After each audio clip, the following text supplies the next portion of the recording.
So you got Rick Ross on Joe and Jada.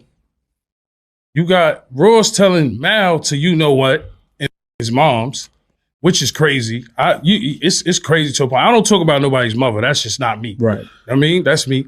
Then you got him dissing the G Unit and my man Murder on there. But to me, Rick Ross jokes is getting dry. Murder, clean my boat. Yayo, mow my lawn. Don't care about none of that, bro. You know, Rick Ross not smacking nobody. He up there talking about sure. smacking somebody. Smacking we 50. saw you in Canada, brother. We saw you run on your peoples and all that. We know you not about that. We seen you run on your peoples, man. We know you soft, my brother. BET Awards, right? When the shit happened with Jeezy, I was there. I was backstage. It was only a few good men. This is when the gunplay got his chain took and all that. Right. There was a few good men there. I'm not gonna keep saying names to be federal on here, but there was a good few men there, and this was not traveling light.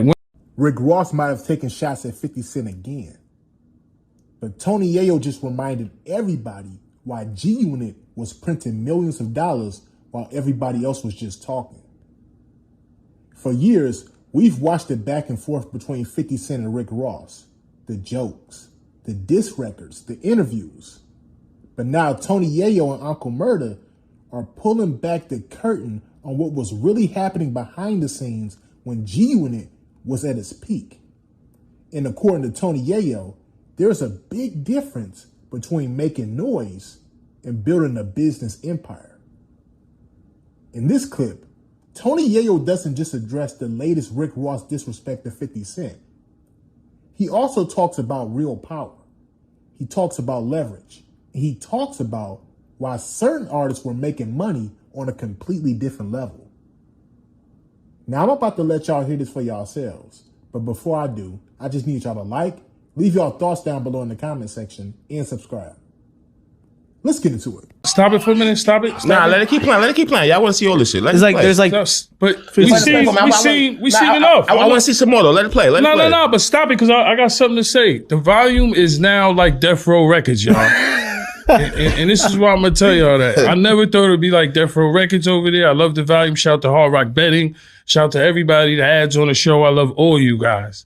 So you got Rick Ross on Joe and Jada. You got Ross telling Mal to you know what and his mom's, which is crazy. It's crazy to a point. I don't talk about nobody's mother. That's just not me. Right. I mean, that's me. Then you got him dissing the G Unit and my man Murder on there. But to me, Rick Ross jokes is getting dry. Murder, clean my boat. Yayo, mow my lawn. Don't care about none of that, bro. You know, Rick Ross not smacking nobody. He up there talking about smacking somebody. Smacking we 50. saw you in Canada, brother. We saw you run on your peoples and all that. We know you not about that. We seen you run on your peoples, man. We know you soft, my brother. BET Awards, right? When the shit happened with Jeezy, I was there. I was backstage. It was only a few good men. This is when the gunplay got his chain took and all that. Right. There was a few good men there. I'm not gonna keep saying names to be federal on here, but there was a good few men there. Was not traveling light. When Rick Ross walked by me and a few good men, because it was like maybe 5 of us, and this is when 50 is going back and forth with Diddy backstage. Nigga, they going back and forth. 50 told, I think that's the day he told French, Meek is better than you. 50 was just wilding that day. It was a lot of shit going on. But Ross walked right by me. Smack got the video. He just don't want to put it out because I don't know why, for political reasons. Smack put the video out, Smack nigga. got the video. He walked right by me. They said, what up? They had like 30 niggas with them. And I'm like, what up? It wasn't like we don't never travel light, so he knows it's not like that. Right. But now the volume is definitely like Death Row. I don't know what's going on. Shout to the volume. Let's talk about the Drake shit now. Yeah, but Ricky Rosetta, your punk ass, a nigga punch him in the chest, he might have a seizure, man. Yeah, definitely, man. You seen what happened to him in Canada. Yeah, shout to them boys. Shout to them boys Canada in Canada that boys. Put the beats on Press Up, Bundog, Drake, OVO, the album is out right now. 3 albums, Iceman, Made of Honor, and how I pronounce the last name? Habidi. I'm gonna keep it real. Iceman, I took a lot of notes. I like Iceman. He had a lot of lines. I felt like he was mad. He took shots at Kendrick, DJ Khaled, A$AP Rocky. You think Rihanna too? Well, he said your baby moms didn't post a single. J. Cole, LeBron James, Rick Ross. I like the Rick Ross line a lot. You know what I'm saying? I like the Rick. I like Rosetta. Listen, I like the Rick Ross line a lot because even when they did their verses, you heard the crowd sing Drake in the beginning. You seen the energy. They played that Drake. You know what time it is. Well, he said he was Ross with streams. Every time we think Drake is gonna fail, right? Because he's been in the game for 16 years, and usually an artist has a time where it stops. He comes back all the time. Now he dropped 3 albums and is going to pass Jay-Z the money he made overnight. Allegedly, he got out the deal. Them 3 albums was for him to get out the deal, and he got $2 billion on the table waiting for him right now. So listen, he's surpassing Jay-Z overnight. He's surpassing a lot of rappers overnight. What Drake just did was incredible. It's not glazing. He got classic shit on him on the album. Then he just break Then he break a Michael Jackson. He had number 1 records on Spotify. He crashed Spotify. He did crash Spotify and Apple Music. He crashed Spotify. He broke records on Spotify, Apple Music, everything. At the end of the day, the real winner in hip hop is usually the person who knows how to turn attention into business. That's why conversations like this are always very interesting to me. Everybody focuses on the disses. Everybody focuses on the headlines. But I always look at the bigger picture here. I look at ownership.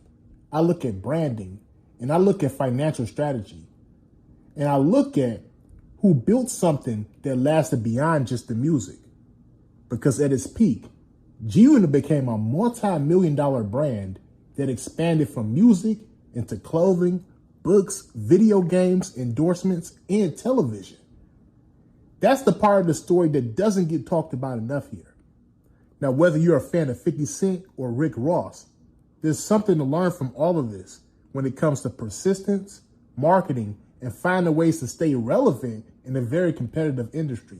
And what makes this situation even more interesting is how much of hip-hop history gets shaped in real time through interviews like this.